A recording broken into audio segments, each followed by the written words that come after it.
గతంలో మీరు బీఆర్ఎస్ ప్రభుత్వంలో ఉన్న అసెంబ్లీ సమావేశాలు చూశారు, ఇప్పుడు కాంగ్రెస్ లో నిర్వహిస్తున్న అసెంబ్లీ సమావేశాలు చూస్తూ ఉన్నారు. రెండిటికి డిఫరెన్స్ మీకు ఎక్కడ అనిపించింది, ఏ విధంగా అనిపించింది? రాజ్ న్యూస్ ప్రేక్షకులందరికీ నమస్కారాలు తెలియజేస్తూ,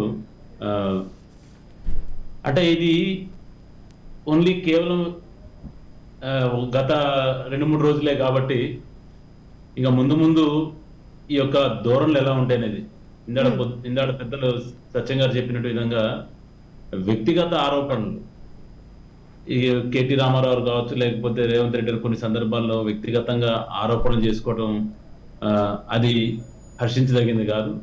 తర్వాత అదే విధంగా హరీష్ రావు కూడా మాట్లాడితే జాతీయ నాయకుల గురించి, అంటే ఇక్కడ ఉన్న పరిస్థితులు ఇంకొకటి మర్చిపోతుంది ఏంటంటే, అసలు ఈ రాష్ట్రాన్ని పరిపాలించింది 11 పర్యాయాలు కాంగ్రెస్ పార్టీ, కొద్ది కాలం తెలుగుదేశం పార్టీ. మరి 11 సంవత్సరాలు 11 పర్యాలు పరిపాలన కాంగ్రెస్ పార్టీ, మరి ఆంధ్ర పాలకులు దోచుకున్నారు మీ పార్టీ ఉంది. మరి మీకు అప్పుడు తెలంగాణ గుర్తు రాలేదనే అర్థం.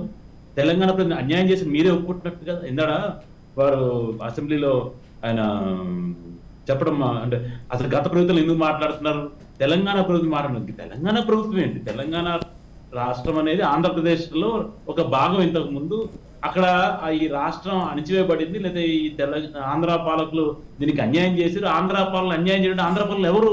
ఈ కాంగ్రెస్ నాయకులే. ఇదే సోనియా గాంధీ గారి పార్టీ, ఇదే రాజీవ్ గాంధీ గారి పార్టీ, ఇదే రాహుల్ గాంధీ గారి పార్టీ. వారు చేసిన అన్యాయమే కదా, వారు చేసిన అక్రమాలు, లేదా ఈ రాష్ట్రం అధోగతి పట్టిస్తేనే కదా ప్రజలు మళ్ళా బలిదానాలు ఇచ్చి మరి తెచ్చుకున్నారు. ఇది ఇంకో మాట ఏంటంటే, హాస్యాస్పదంగా జనరల్గా ఏంటంటే, కాంగ్రెస్ పార్టీ ఈ రోజు నిన్న మొదటి నుంచి కూడా మేమిచ్చాం మీరు ఇవ్వలే. మీరు ఇచ్చేది ఉంటే ఇంత రక్తపాతం జరిగేది కాదు. మీరు ఇచ్చేది ఉంటే 1969లోనే తెలుగుదేశంలోనే ఇచ్చేవారు. అసలు 1953లో ఏదైతే ఆంధ్రప్రదేశ్ అవతరణప్పుడే దీన్ని వ్యతిరేకించారు.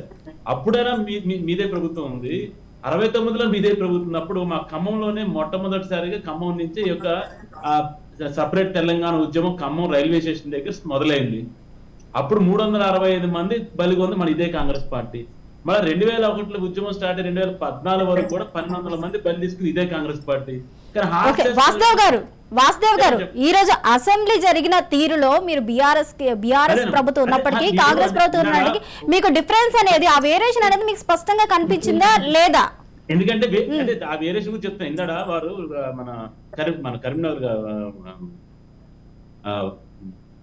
ఎమ్మెల్యే గారు ఒక ఆయన మాట్లాడితే, మీరు గత ప్రభుత్వం గురించి మాట్లాడద్దు, ఓన్లీ తెలంగాణ ప్రభుత్వం 10 ఏళ్లలో ఏం చేసిందంటే, తెలంగాణ ప్రభుత్వం ఇంతకు ముందు కాంగ్రెస్ పరిపాలించిన ఆంధ్రప్రదేశ్ తెలంగాణ అసెంబ్లీలో దాన్ని మాట్లాడుతూ చాలా పొరపాటు. అది మీరు చేసిన దురాఘాతాల వల్ల తెలంగాణ ఏర్పడింది.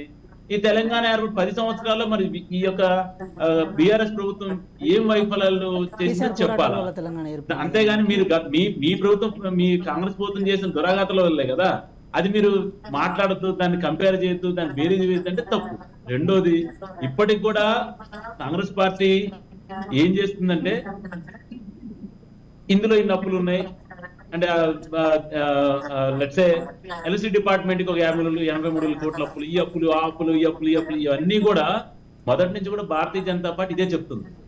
9,80,000 కోట్ల రూపాయలు ఈ తెలంగాణ ప్రభుత్వం గత 9 సంవత్సరాల్లో పొందింది. అది డైరెక్ట్ గా కావచ్చు, లేదా ప్రభుత్వ రంగ సంస్థలు కావచ్చు, కార్పొరేషన్లు కావచ్చు. పూర్తిగా ఈ 9 సంవత్సరాల్లో 9,80,000 కోట్ల రూపాయలని ఈ యొక్క తెలంగాణ ప్రభుత్వం తీసుకుంది. అది వాస్తవం. దాన్ని మా కిషన్ రెడ్డి గారు రాష్ట్ర అధ్యక్షులు చాలా స్పష్టంగా ఒక పుస్తకం ముద్రించి ఇచ్చారు.